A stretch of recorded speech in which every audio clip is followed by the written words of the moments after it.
Once there was a wolf who decided to change his nature by changing his appearance in order to kill.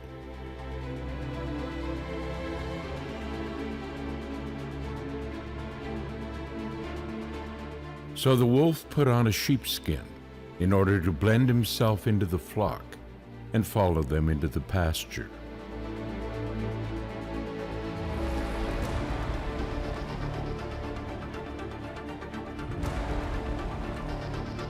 Time passed, the sheep grazed peacefully, and the shepherd was fooled by the wolf's disguise.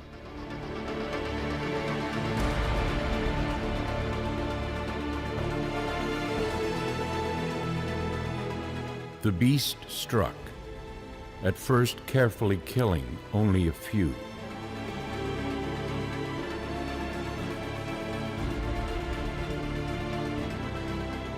Then, increasingly, the wolf killed more and more.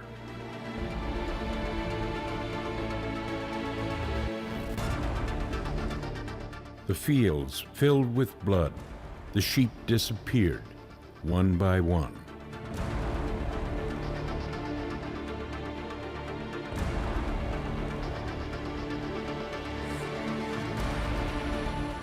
Suddenly, the shepherd became suspicious and awakened to the wolf's evil plan.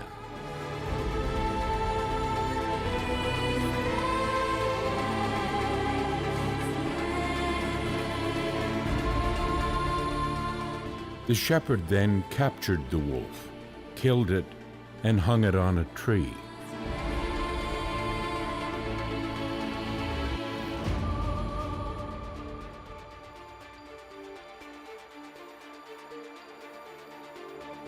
Men that passed by noticed the wolf in sheep's clothing hanging there and asked the shepherd why he had done this.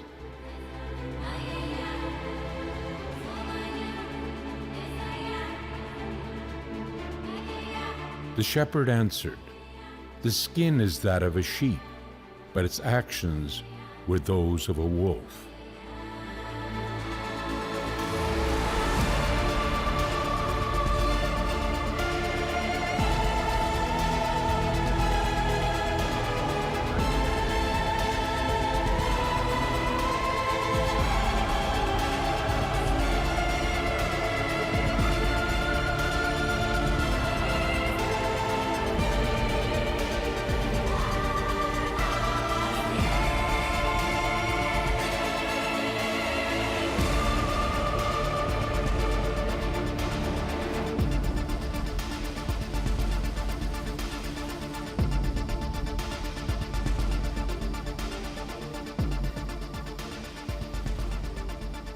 Saul Alinsky was a 20th century American radical.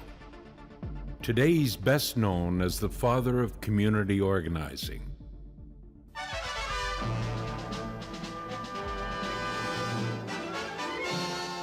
Firing line with William F. Buckley, Jr.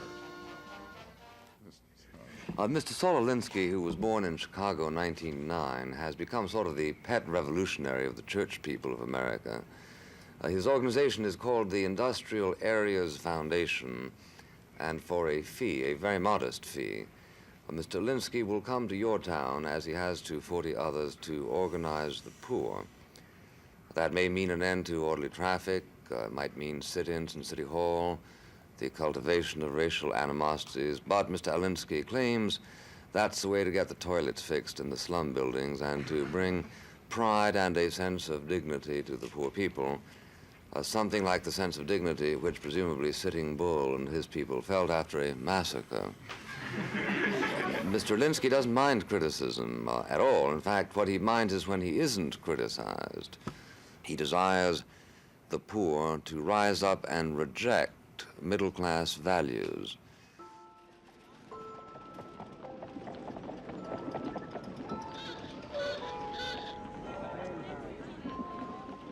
Saul Alinsky was born in Chicago on January 30th, 1909. His Orthodox Jewish parents raised him a Jew.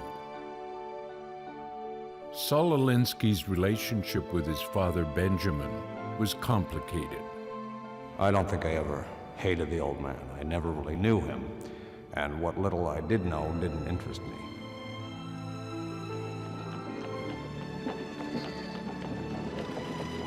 As distant as he was from his father Benjamin, Saul was emotionally tied to his overpowering mother, Sarah. Though Saul proclaimed to have grown up poor, this wasn't true, since his father was a successful upper-middle-class tailor. Thus, in 1926, after becoming a self-proclaimed agnostic, Saul entered the prestigious and progressivist University of Chicago. Since the social sciences were born from the philosophers of the French Revolution's revolt against religion, it's not surprising that Alinsky decided to study sociology, a science originating from the fact that life was no longer determined by the supernatural, but by natural environmental causes.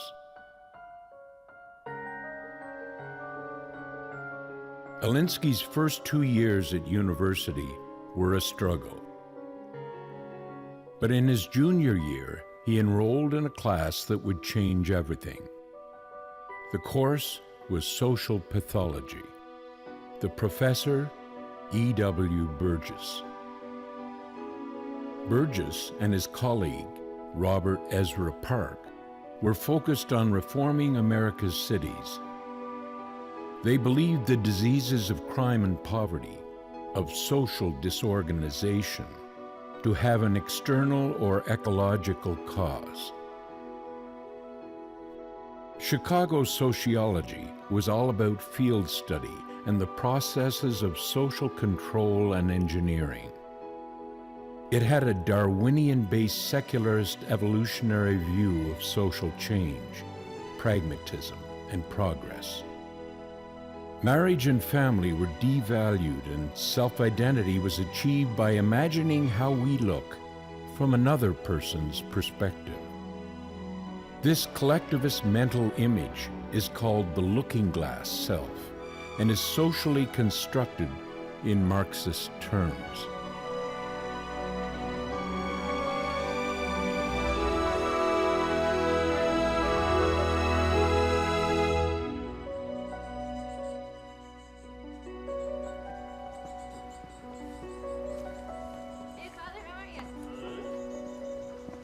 Father Mitch Pacwa is an American Jesuit priest, public speaker, and television host of EWTN Live. 1-800-585-9396. Open line Wednesday with Father Mitch Pacwa. See my picture, my gator? This becomes highly problematic when you take a look at somebody like Saul Alinsky. One of the philosophers I really connected with was Maurice Merleau-Ponty, who did a book called Phenomenology of Perception. Wonderful book. And in that, he brings out that if you have as your intention an abstract goodness, then you will have an abstraction of the objects of your attention. You'll treat them as abstractions because you're seeking abstract goals. And so you see, as a classic example is Marxism. The exercise of solidarity within each society is valid when its members recognize one another as persons. Treat opponents not as persons, but as symbols representing interests or ideas which he believes inimical to the welfare of the people.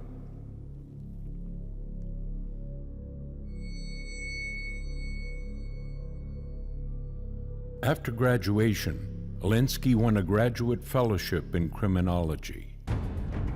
He pursued a fieldwork study of street gangs and organized crime, in particular, the criminal empire of the ruthless mob boss, Al Capone.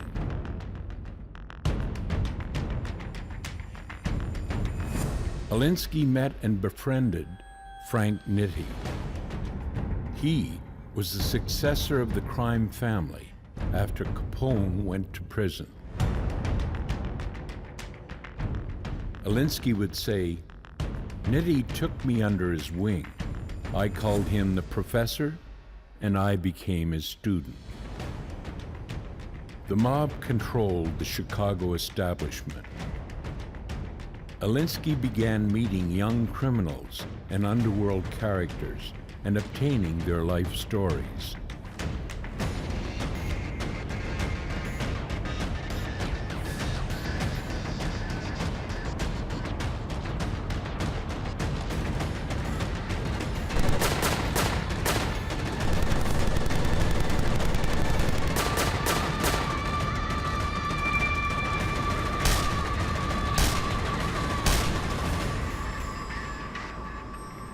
Alinsky's biographer, Sanford Horwit, stated, "Decades later, incidents occurred that suggested Alinsky knew Chicago mobsters in high places, at least that he knew how to get to them."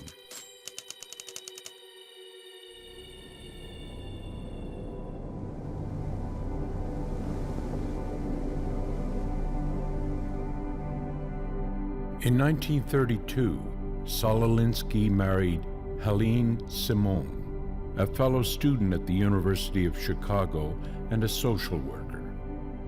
They would adopt 2 children.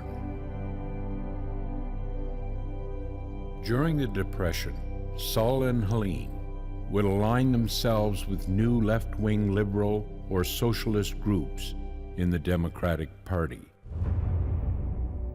Although Alinsky never joined the Communist Party, his Marxism became clearly evident in his friendships and radical political rhetoric, particularly his strong support for the Stalinist effort to help defeat General Franco in the Spanish Civil War. I knew plenty of communists in those days, and I worked with them on a number of projects. Back in the 30s, the communists did a hell of a lot of good work. Anybody who tells you he was active in progressive causes in those days and never worked with the Reds is a liar. Their platform stood for all the right things, and unlike many liberals, they were willing to put their bodies on the line. We had to start almost from scratch. Alinsky got caught up in the successes of John L. Lewis and the CIO trade union movement. Blessed Father Jerzy Popieluszko, the martyred chaplain of Poland's Solidarity movement, and his heroic Cardinal Wyszynski discerned and witnessed to the difference between Catholic and Marxist action. The culture of a nation is also its morality. A Christian nation must be guided by our centuries-old and proven Christian morality. A Christian nation has no need of so-called secular morality, which, in the words of the late Cardinal Wyszynski, has no face and offers no hope. It creates a permanent threat to all the spiritual values of the nation and weakens the force binding us together.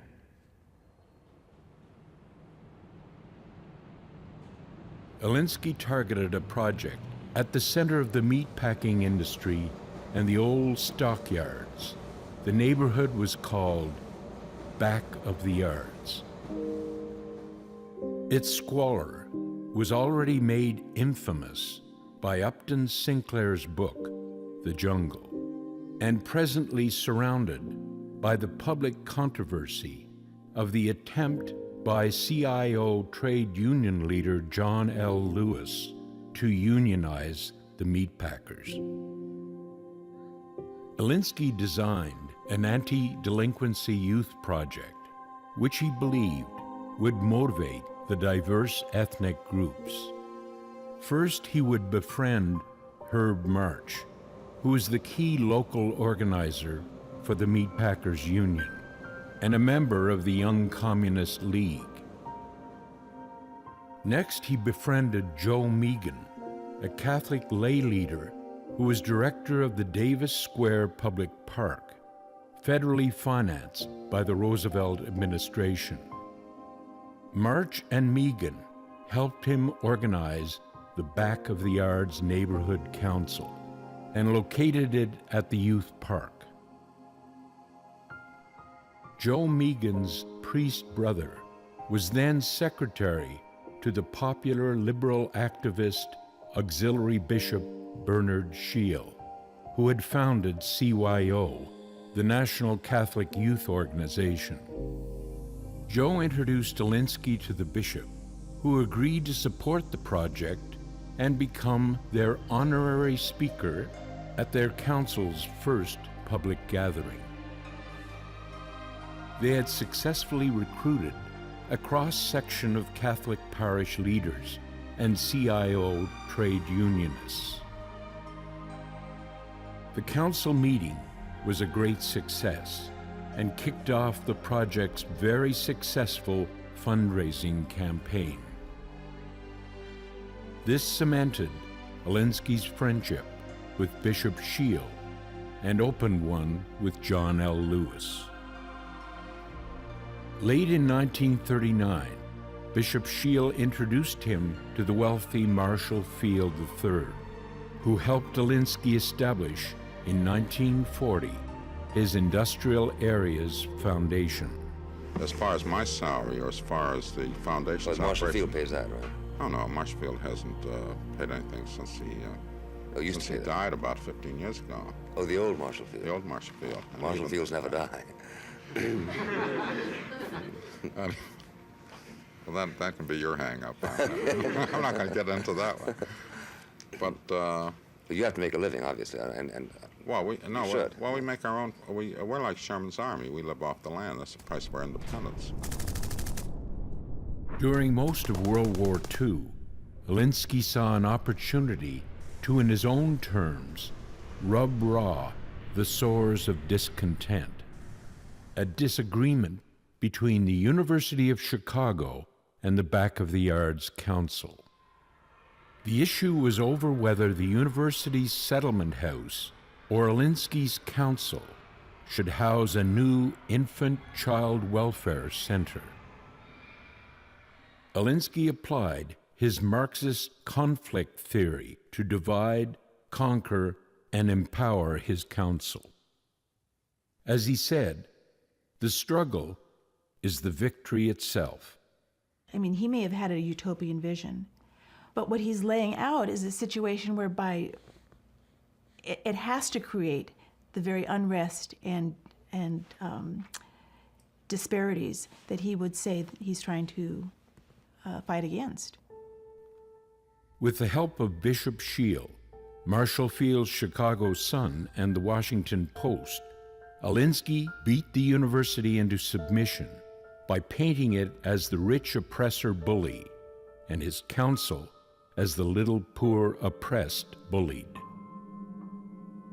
Alinsky established his image as a new left radical. Radicals precipitate the social crisis by action. Radicals rebel. The Rio arena is corrupt and bloody. Life is a corrupting process from the time a child learns to play his mother off of his father in the politics of when to go to bed. He who fears corruption fears life. In this spirit, Alinsky decided to write a book based on his back-of-the-yard experience. It would become his 1946 best-selling book, Reveille for Radicals, a work filled with the bad seeds of an amorality gathered from the blood-red Marxist fields of Europe's dying culture. One that discards civilization's most basic moral principle, that the noblest of ends does not justify an immoral means. Only through the achievement and constructive use of power can people better themselves. The fear of popular use of power is reflected in what has become the motto of liberals. We agree with your objectives, but not with your tactics. In Reveille for Radicals, he tells of the 1946 state of the movement that he started with Back of the Yards, and develops his basic vision of community organizing, which he called then people's organizations. Organized people can achieve limitless objectives. Only through the achievement and constructive use of power can people better themselves. Nothing can be lifted or moved except through power. This work of democracy and power was to be value neutral. As Marx said, communists preach absolutely no morals. My problem, and the problem of any organizer in a free society for an open society, is one, he doesn't have a prime truth. Truth is relative and changing. Is this not Pope Benedict's dictatorship of relativism? Alinsky and organizing talk the language of light. They talk the language of peace. They talk the language of helping the poor. I mean, it all sounds very nice. But what they're putting into place is something that's very dangerous and very different from what it sounds like. So I could see that being kind of a gray evil coming in. Kind of like a fog coming down on a city. You don't see anything very distinctly. You see the outlines. You can kind of move through the streets, but your visibility is very limited. The book launched a force termed the New Democracy. The right of government derives from God as its natural and necessary principle. That authority, which first places in the people, descends from God, but in such a way as to return from below upwards. Whilst in the organization of the church, power descends from above downwards. Jacques Maritain, the celebrated Catholic philosopher, became Alinsky's close friend during the war years. Maritain's book, Integral Humanism, published in 1936, was not truly integral. It was a humanism undertaken without Mary, who for Catholics is not an ism, but the person who is the way to and from her Son. Maritain's book and Alinsky's Reveille for Radicals were thus vulnerable to the destructive force of false humanisms and their prideful amorality. The curse of our society today is that the so-called hierarchy value is totally distorted, and we put on top what is secondary and we forget what is essential. In his 1949 book, Man and State, Maritain referenced Alinsky by saying, "The program of the people should not be offered from above the people and then accepted by them. It should be the work of the people." But without affirming the primary authority of divine revelation and the Church's role in its interpretation, the people, in whom God does invest his power, are made vulnerable to surrender of moral and spiritual authority to the secular state. History has shown us when democracy goes unchecked by a proper separation of powers, it only leads to civil unrest and mob rule. All of this would contribute to the undermining of America's constitutional republic and the people's rights that come from God. In 1947, tragedy struck at the heart of the Alinsky home. While visiting a friend's cottage on Lake Michigan, his wife Helene drowned while attempting to save their adopted children, Catherine and David. The boy and girl survived, but his family life was devastated.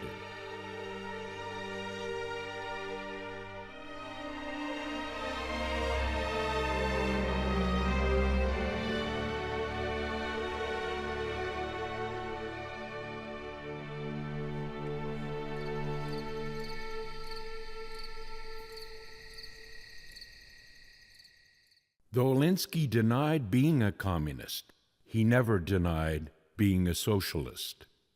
He became a target of FBI and congressional investigation. There can be no such thing as a successful traitor, for if one succeeds, he becomes a founding father. In 1950, Senator Joseph McCarthy began his national investigation into the claim that communist Soviet spies, with the support of liberals, progressivists, socialists, sought to undermine the United States, its government, and culture.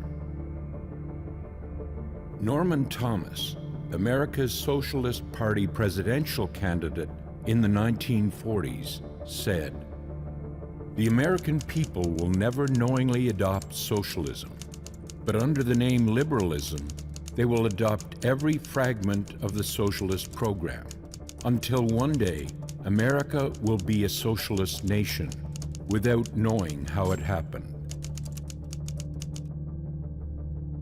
McCarthy was supported by most Catholics, led by Cardinal Spellman of New York, McIntyre of Los Angeles, and Bishop Fulton Sheen.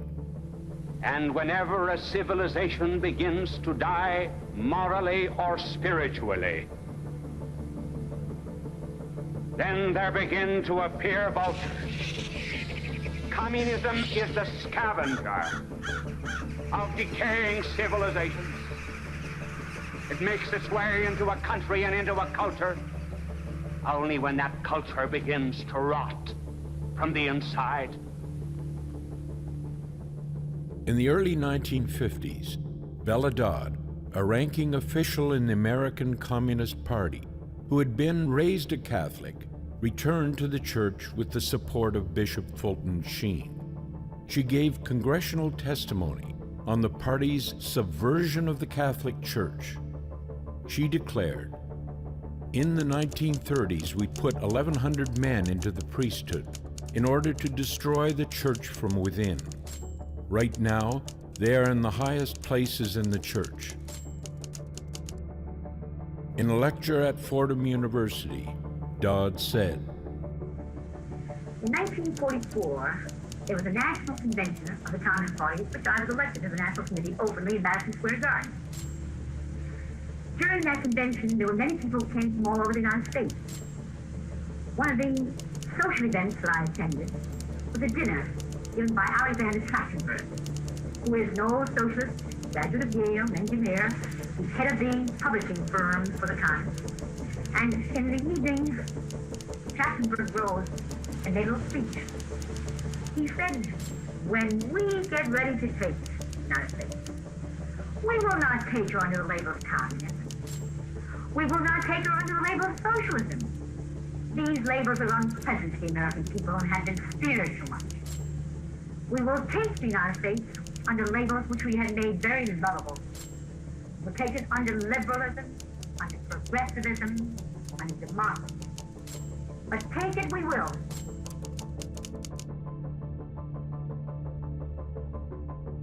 Alinsky joined the militant opposition to McCarthy. McCarthy's investigation was labeled a witch hunt. Recently available government documents, the decrypted Venona files, the published studies of Dr. Paul Kengor and M. Stanton Evans, as well as many other independent inquiries, have demonstrated that McCarthy, despite his excesses, was basically correct. In 1952, Alinsky married the rich socialite Jean Graham. He would soon occupy residences on Park Avenue and Hyde Park, and own vacation homes on Lake Ontario and in Carmel, California. Alinsky began work on a biography of Monsignor John O'Grady, director of the National Conference of Catholic Charities in Washington, whom he first met in the early 1940s. In 1955, Father Jack Egan, a young Chicago Catholic priest, was introduced to Alinsky by Jacques Maritain and Monsignor John O'Grady. They became instant friends. He would become perhaps Alinsky's ideal organizer and closest collaborator. From Cardinal Stritch, they obtained seed funding for an Industrial Areas Foundation project with the poor Puerto Rican community of Woodlawn. Father Jack Egan was developing the Woodlawn project. Ed Chambers, an ex-seminarian lay worker in Harlem's Catholic Friendship House and the Bowery's Catholic Worker, joined the Industrial Areas Foundation and its new project. Chambers would later be selected and trained by Alinsky to succeed him. In 1961, the University of Chicago, with the support of City Hall, attempted to expand its campus into the dominantly poor Afro-American area of Woodlawn. In this struggle, he pioneered and tested some of his most confrontational and threatening tactics, designed to embarrass the establishment into a calculated compromise. Alinsky's Woodlawn project used the credibility of the civil rights movement to support its revolutionary tactics on behalf of the poor. But his Marxist tactics of power, division, conflict, and deceit mirrored neither Christ nor Gandhi's nonviolent path of charity, truth, and reconciliation, basic to the fruitful spirit of the civil rights movement. Saint Pope John XXIII was then opening the Second Vatican Council in Rome and dedicating it to the Virgin Mother of God's maternal dignity. Yet, under the sheep's clothing of the so-called Spirit of Vatican II, Catholic dissidents undermined the authentic renewal of the Church by putting Our Lady in the closet.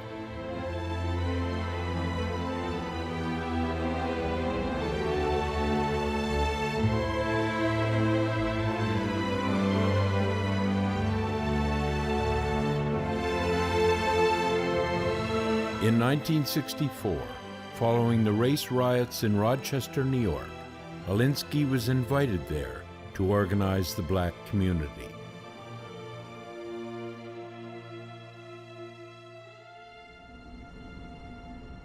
Alinsky targeted the Eastman Kodak Company as the enemy and developed the organization FIGHT. Central to the FIGHT project was Father David Finks, appointed Vicar of Urban Ministry. Father Finks had become Alinsky's disciple. Describing Alinsky, he said, "He stood me on my head and showed me a radically different way to see the world, the church, domestic politics." Even in the communities where there has been Alinskyan organizing, do we see less racism? Or do we see more polarization? Do we see less poverty? Or are there problems with poverty greater now? There's a real good argument that they're greater.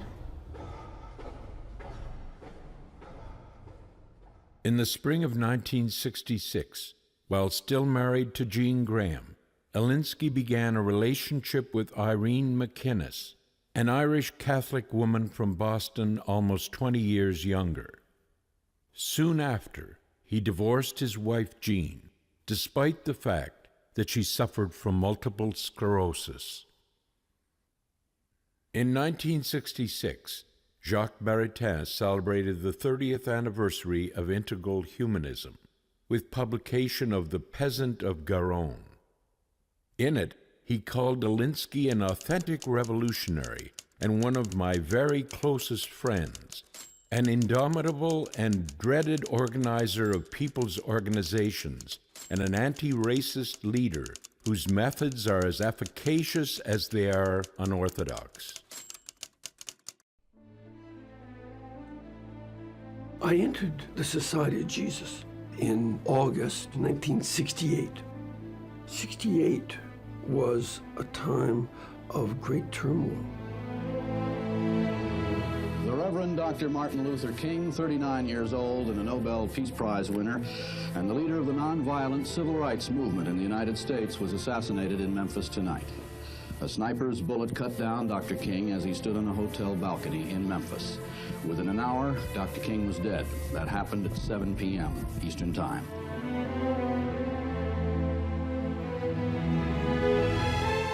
What has been going on within the United States over the period of the last 3 years, the divisions, the violence, the disenchantment with our society, the divisions, whether it's between blacks and whites, between the poor and the more affluent, or between age groups, or on the war in Vietnam, that we can start to work together. We are a great country, and a selfish country, compassionate country.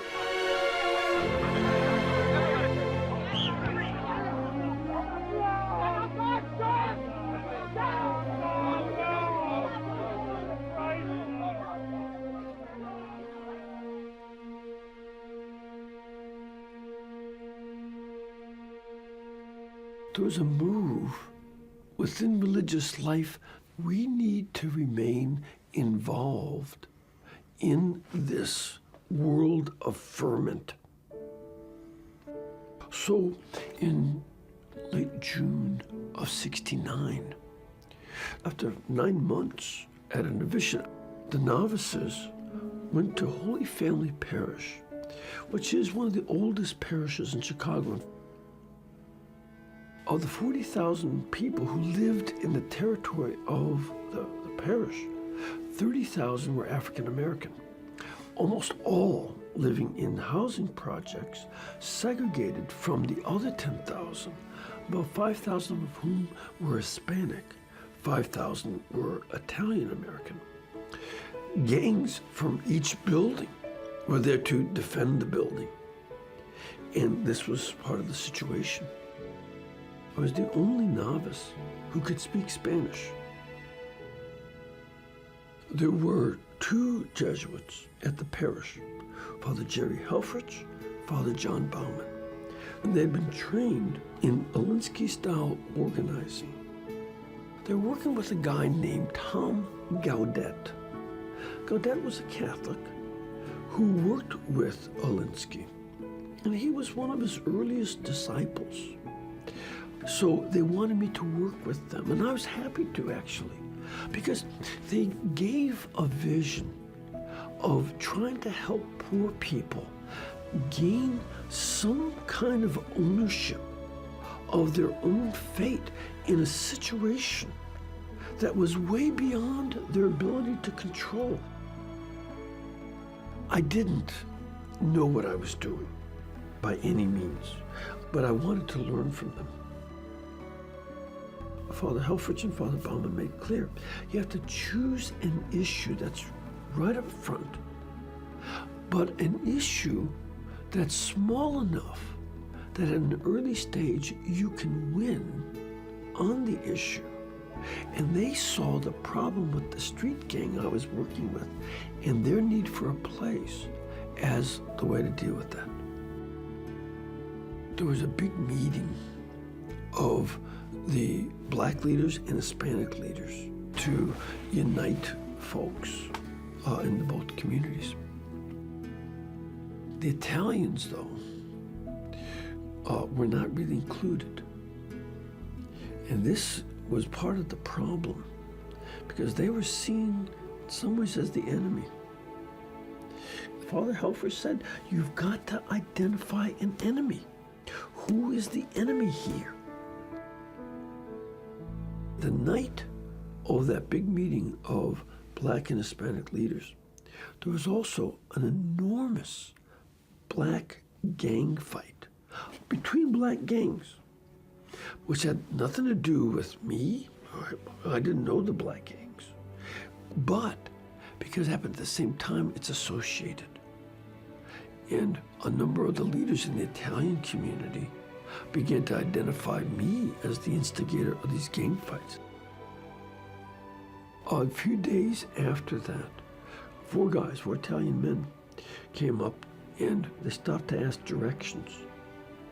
And as they're asking directions, they're taking photographs of me and some of the other kids. And then I began to get threats that, something bad's going to happen to me or to the gang. And eventually what happened was at a dance to raise money to start their own sort of youth center. That was one of the issues. We were going to get a youth center for the Hispanic kids. And we're standing there talking to two guys, Jimmy, his nickname was Babyface, who had just gotten out of the gang. And another guy, Freddie Purple, and Babyface, his girlfriend, had gotten pregnant. He and his girlfriend came to me and said, we'd like to go to confession. So I got Father Helfrich and he went to confession. And about 2 weeks later, I was standing with Babyface and Freddie Purple, and three guys came out of the alley. Freddie Purple saw him, and he got inside a building, but we got caught. They took Babyface, made him kneel down, and they shot him to the head, and they beat me up. Just a few weeks later, they came back, and they shot Freddie Purple. And so, I had to leave town and all.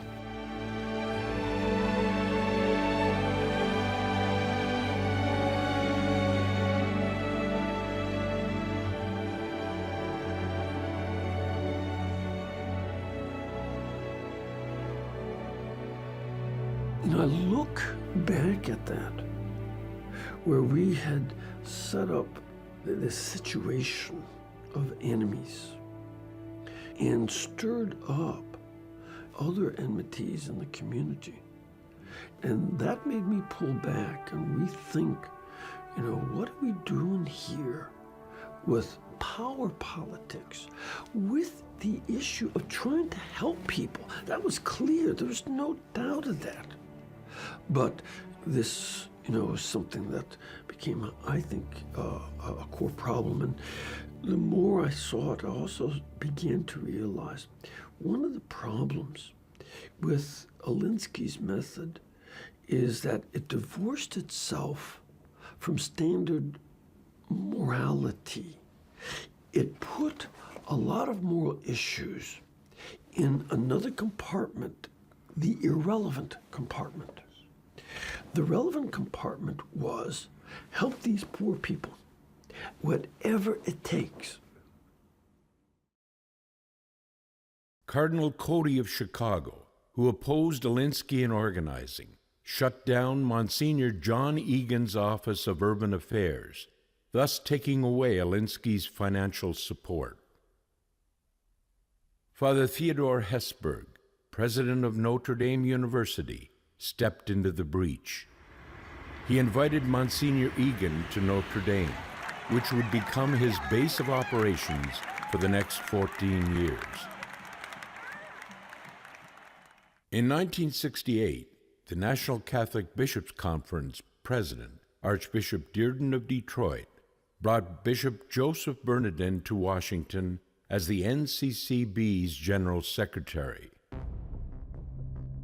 At Notre Dame, Monsignor Egan founded the Catholic Committee on Urban Ministry and joined the board of the National Catholic Reporter. Then, with the support of Archbishop Bernardin, Father David Finks was recruited from Rochester to become Associate Director of the Division of Urban Affairs of the U.S. Catholic Conference of Bishops. To respond to the national race crisis, Monsignor Egan's committee members, including Father Finks, were asked to design the Campaign for Human Development, as their War on Poverty program. The plan was to begin by raising $50 million through an annual collection.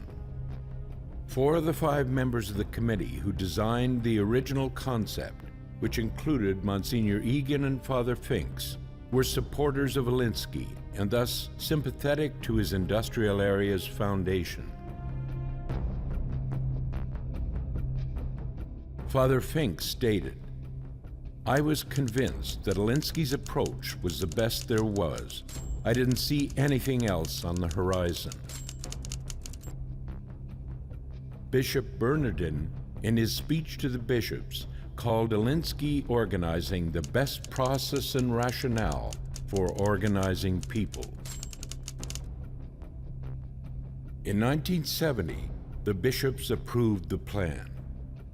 The first national collection was taken up on November 22nd of that year.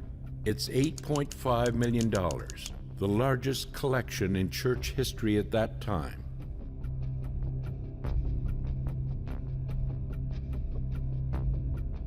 After the campaign was established, Father Finks resigned from the active priesthood, married, and wrote the first biography of Alinsky. In 1971, Saul Alinsky married his 3rd wife, Irene McInnes. On that same year, he published his final and most influential book, Rules for Radicals. On his dedication page, Alinsky wrote, "Lest we forget at least an over-the-shoulder acknowledgement of the very first radical, who rebelled against the establishment, and did it so effectively that he at least won his own kingdom. Lucifer." When he's looking at Lucifer and calling him he's the first radical, he's not radical. He's a creation of God. And he's an angel, but a fallen angel. And his work is not successful. In a review by The Nation, Alinsky was called the country's leading hellraiser. He opens the first chapter of his book with a statement of purpose for his community organizing that directly aligns himself with Karl Marx's diabolical conflict theory. The life of man upon earth is warfare. He then connects the purpose of his book with the atheistic utopianism of Fabian socialist George Bernard Shaw. What follows is for those who want to change the world from what it is to what they believe it should be. Finally, he connects the book's purpose with The Prince by Italian Renaissance philosopher Niccolò Machiavelli. The Prince was written by Machiavelli for the haves on how to hold power. Rules for Radicals was written for the have-nots on how to take it away. Machiavelli tells us, "A wise ruler cannot and should not keep his word. When doing so is to his disadvantage. Since men are wicked and will not keep faith with you, you need not keep faith with them. But it is essential to know how to conceal how crafty one is, to know how to be a clever counterfeit and hypocrite."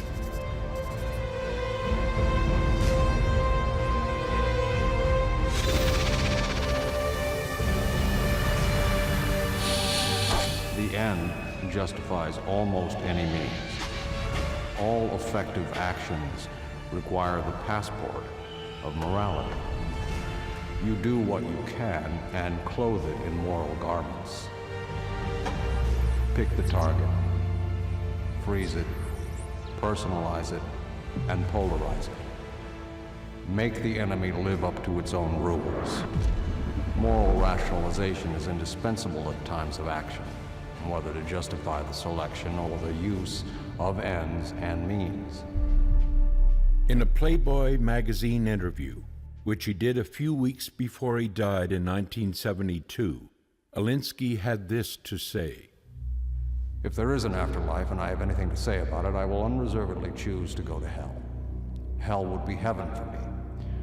All my life I've been with the have-nots. Over here, if you're a have-not, you're short of dough. If you're a have-not in hell, you're short of virtue. Once I get into hell, I'll start organizing the have-nots over there, with a smile. They're my kind of people. Alinsky organizing has had a vast impact on the transformation of American society, of its churches, synagogues, their morality, spirituality, marriage and family life. More than 800 local Alinskyan organizations blanket American communities today. His biographer, Sanford Horwit, said, Alinsky's own interest in the Catholic Church centered largely on its politics, both internal and in relation to other institutions and forces in American society.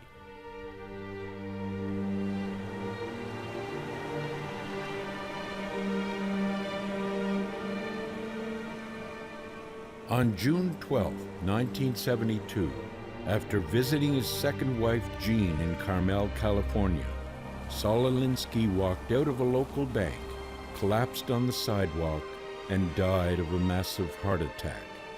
He was alone at the time of his death.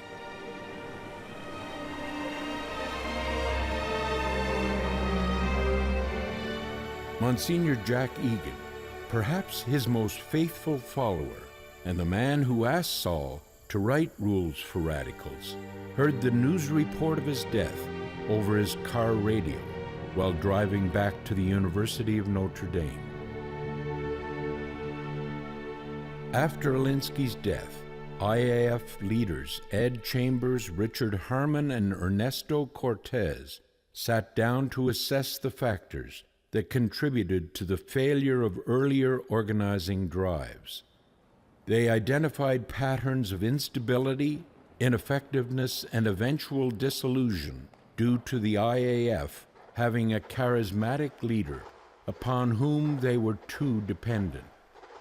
They saw that he planted the seeds, but they would take his work to unimagined levels.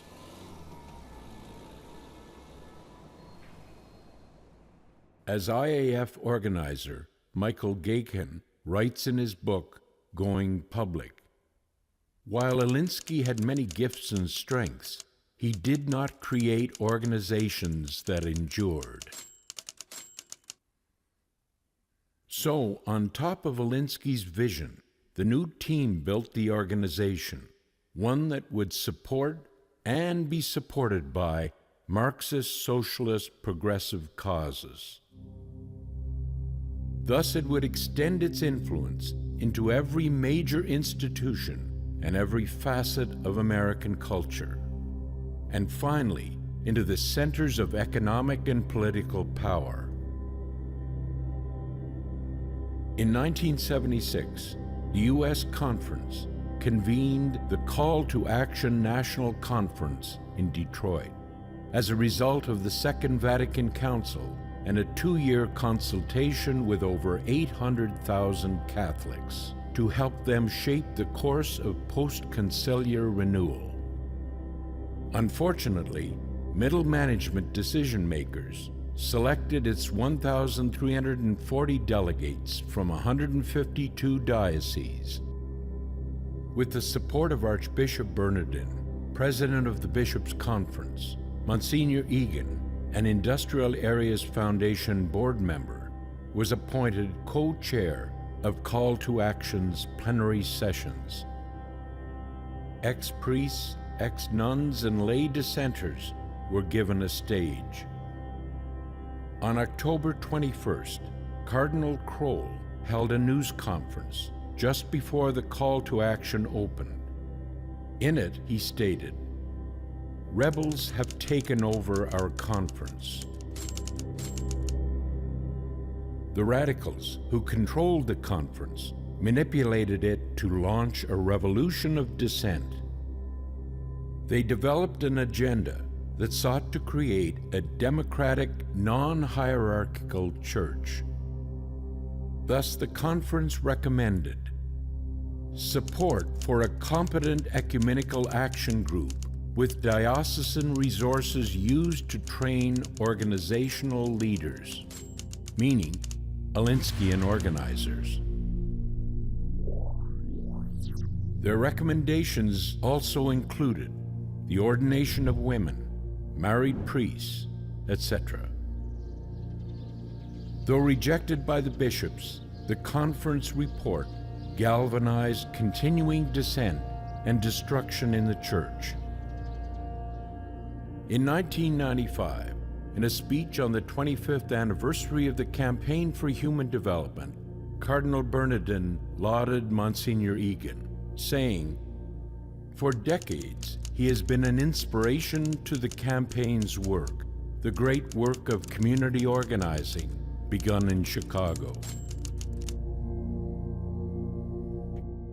To understand Saul Alinsky's work, we must understand the great tsunami wave of European cultural Marxism that would sweep over post-World War II America and empower him in organizing what St. Pope John Paul II termed the culture of death.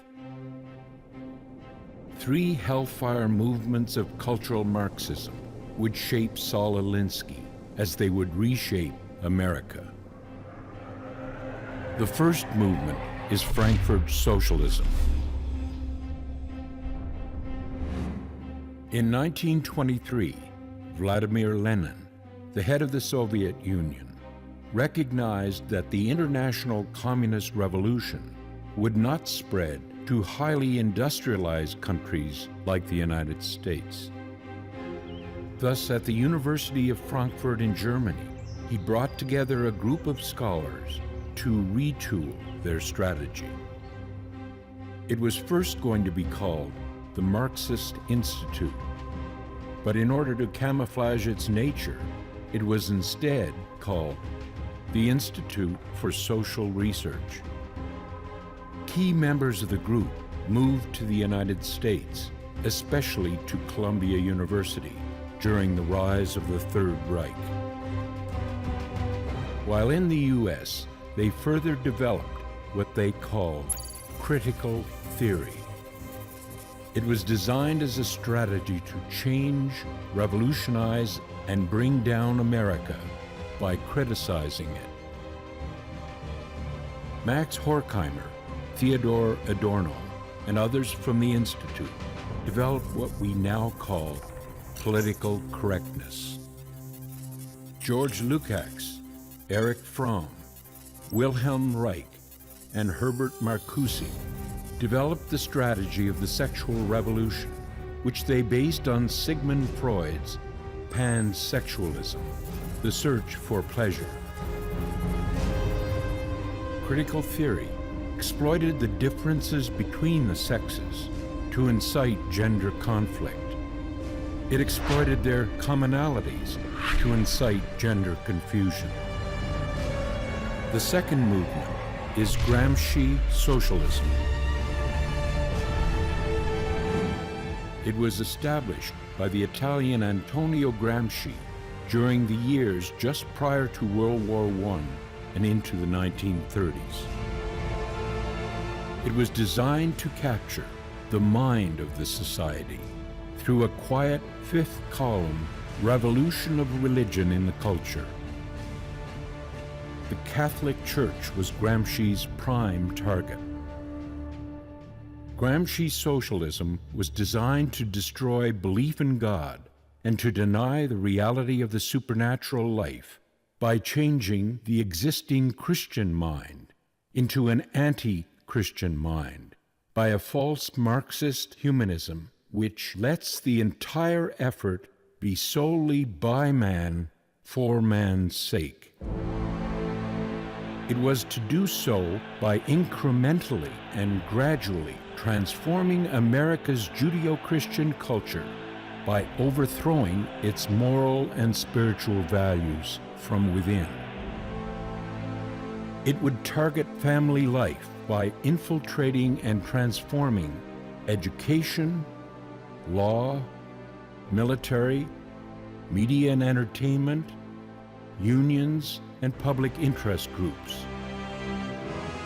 Thus, it would make possible socialist revolutionary politics at a mass level. Gramsci sought to limit religion to private worship. He wanted public charity to be the lone benevolence of the Marxist totalitarian state. He wanted church and private charities to lose their tax-free status.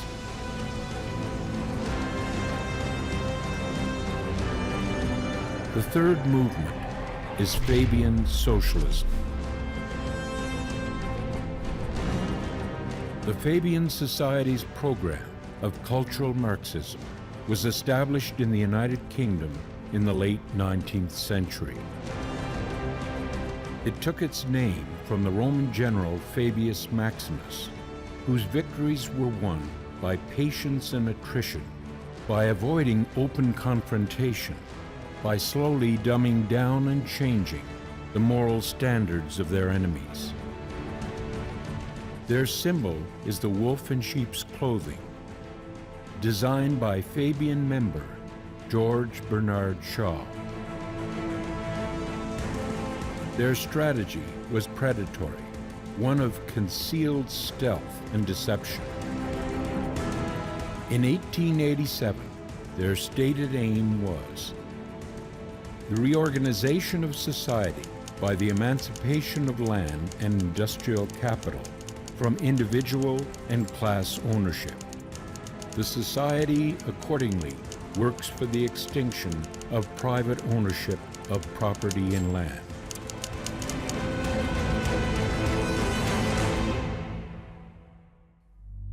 In 2015, Dr. Anca Maria Cernia, a Romanian laywoman, addressed the Ordinary Synod on the Family at the Vatican. She said, "The attack against the family and human life is part of a wider revolutionary attempt to redesign human society and human nature. Its motivation is spiritual. It is a form of revolt against God, against His moral law, and against the order of His creation. There is nothing new or progressive about it. It is the old Gnostic error in a contemporary form.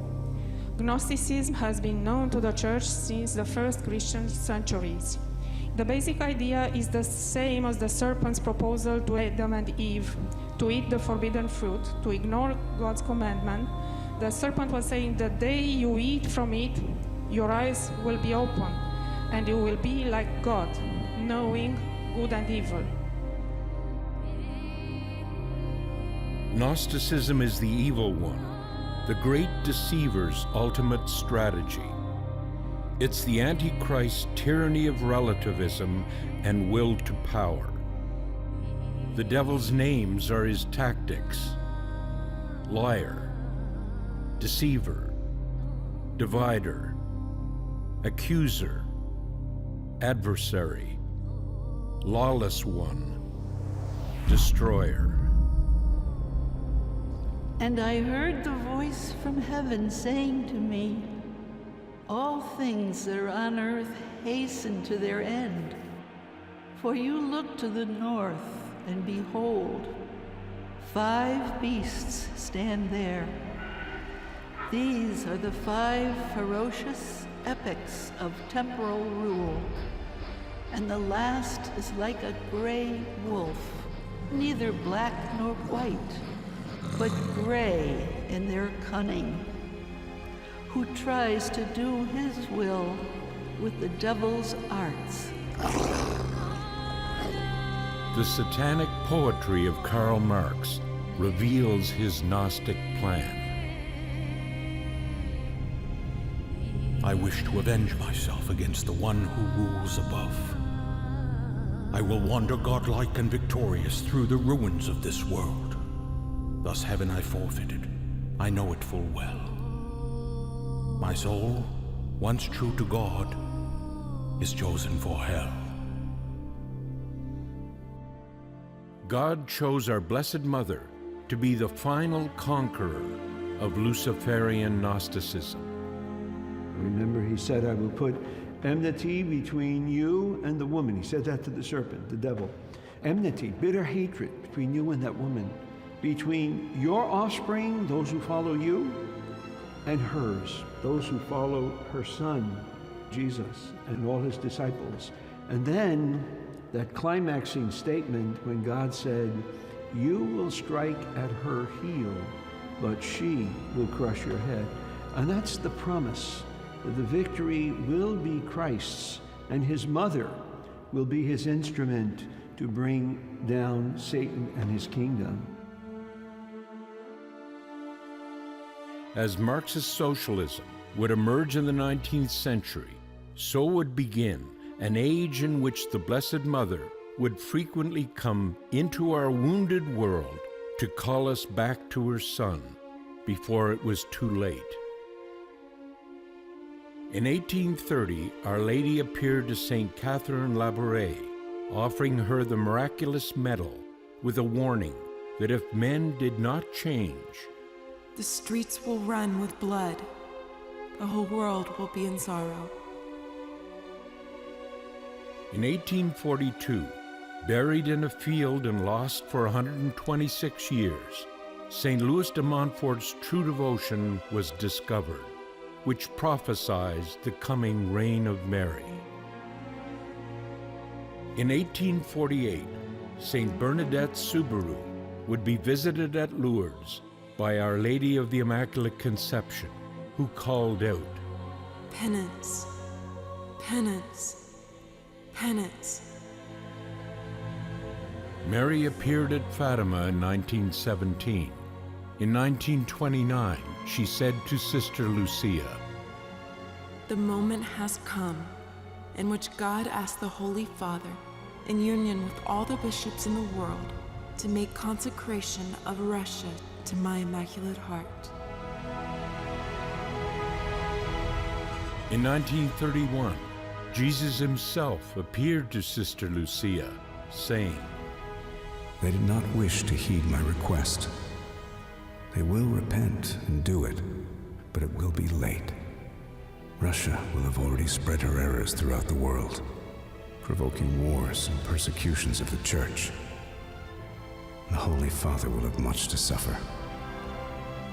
In the 20th century alone, socialist governments have shaped history's greatest genocidal holocaust, killing over 100 million of their own people, igniting wars that killed 30 million more, and initiating abortion on demand that has murdered 1 to 2 billion unborn children.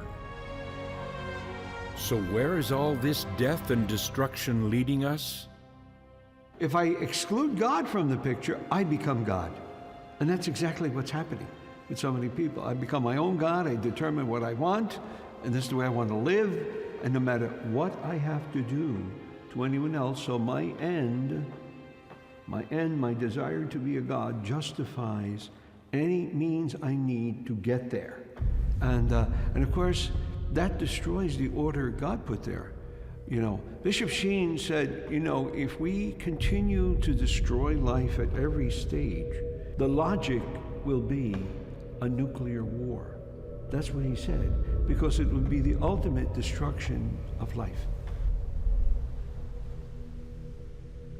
And then the time will come when many will be ensnared, and then the children of light will be pressed in the winepress of martyrdom.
Is it too late to avoid all this?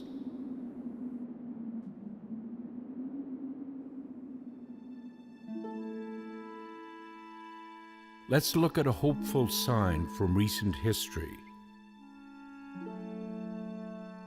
Finally, in 1984, Pope John Paul II and the bishops made the consecration of Russia asked for by Our Lady 64 years before. Since then, there has been an explosion of the number of churches in Russia, from several hundred to over 30,000. From 22 to over 800 monasteries. From 0 to over 100 theological schools. Today, Russia is rapidly restoring its civil laws to mirror God's moral ones. It remains one of the few countries in the developed world where the Christian faith is growing in importance for the people. When Russia receives the gift of faith, Russia will have a new role. And its role then will be an apostle to the rest of the world. Why are we so hopeful about Russia? For one reason. Russia has fire. There are 3 social principles of the Catholic Church, all rooted in the supernatural life. First, we must reclaim in our culture the sacred dignity of the human person, made in the image and likeness of God. Thus, the root of modern totalitarianism is to be found in the denial of the transcendent dignity of the human person, who is the visible image of the invisible God, is therefore by his very nature the subject of rights which no one may violate. Second, we must reclaim the principle of solidarity, a concern for the family and common good of all God's children as members of the body of Christ. The foundation of this society rests, first of all, in the indissoluble union of man and wife, according to the necessity of natural law, and is completed in the mutual rights and duties of parents and children. Saint Gregory the Great tells us, "He that has a talent, let him hide it not. He that has abundance, let him quicken himself to mercy and generosity. And he that has art and skill, let him do his best to share its use and utility with his neighbor." Finally, we must reclaim the principle of subsidiarity, the primacy of grassroots decision-making, not by an impersonal federal government, but in our towns, communities, and families. What is important today is to claim with great courage the rights due to us as a nation. The right to God, to love, to freedom of conscience, to our culture, and to our national heritage. A nation cannot advance into the future if it cuts itself off from its past. It should be remembered that the road upon which we have walked as a nation is a Christian road. The tree without roots will soon be toppled over. Don't hate Saul Alinsky. Pray for him. His passion and commitment for helping poor people reclaim their dignity was a good intention. But his tragedy and our inherited tragedy is the evil means he and his followers used to achieve this.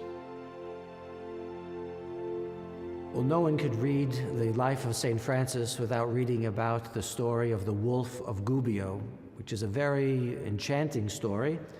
Some say it was a fable, but it appears that recent facts have shown that it was indeed a historical event in the life of St. Francis. A long time ago, in the Umbrian city of Gubbio, a large wolf appeared, so terrible and so fierce that he not only devoured animals, but also preyed on men. All the people of Gubbio were in great fear of the beast, so they dared not go beyond the city walls. At that time, St. Francis was living in Gubbio, caring for the poor. Feeling great compassion for the people of the city, he decided to face the wolf alone. Once in its lair, the wolf ran toward St. Francis, snarling, jaws open wide, ready to strike. At that very moment, St. Francis made the sign of the cross. The wolf stopped running and laid down at his feet, meek as a lamb. St. Francis spoke to the wolf from his heart, imploring him to stop killing men made in God's image, and promised that if he did so, the townspeople would care and feed him for the rest of his life. The wolf agreed by lifting his paw and placing it softly in the hand of St. Francis. The wolf followed St. Francis back into town, and the wolf, sorrowful for his actions, was forgiven. It became a gentle friend to the people, living in peace with them, fed by them, to the end of his days. I believe the story holds great truth. We all have a wolf in our lives, whether it's imaginary or real, that this wolf has to be encountered. But we encounter that wolf, that fear-filled entity or object or person or place or thing, we encounter that with faith. And when we recognize that God, who tells us over and over and over again in His Word, be not afraid.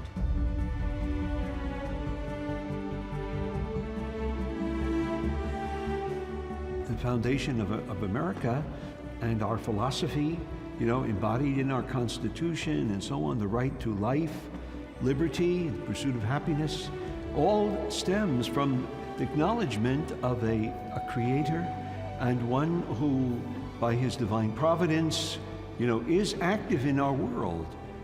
What did Christ do? I mean, he was looking at how to bring people together. In Christ, there's neither slave nor free. We're one people, and we serve one another.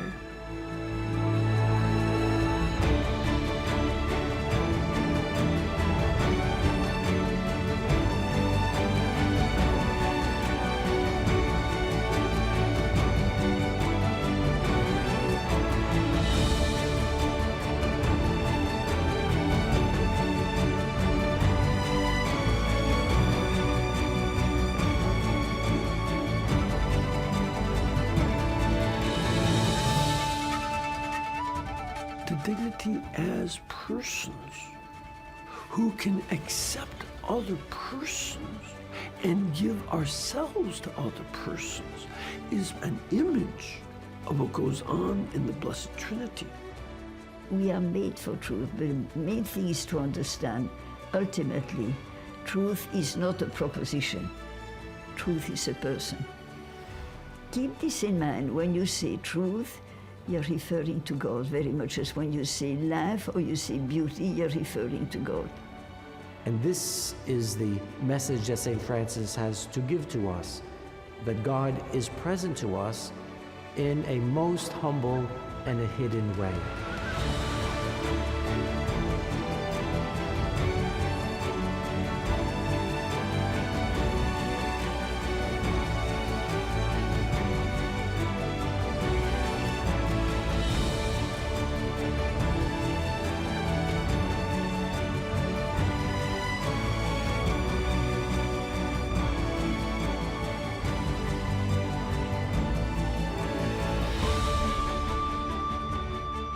Mother Teresa told her sisters to have their holy hour, the Eucharistic holy hour, every day, so to train the eyes of their soul to see Christ present in the consecrated host, so that they might more easily see the presence of Christ in the homeless and the addicted and the abandoned that would be at their door.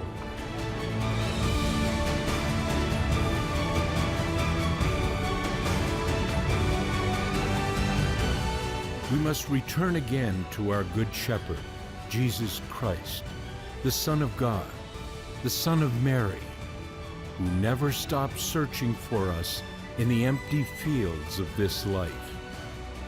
He waits for us there. He is always waiting.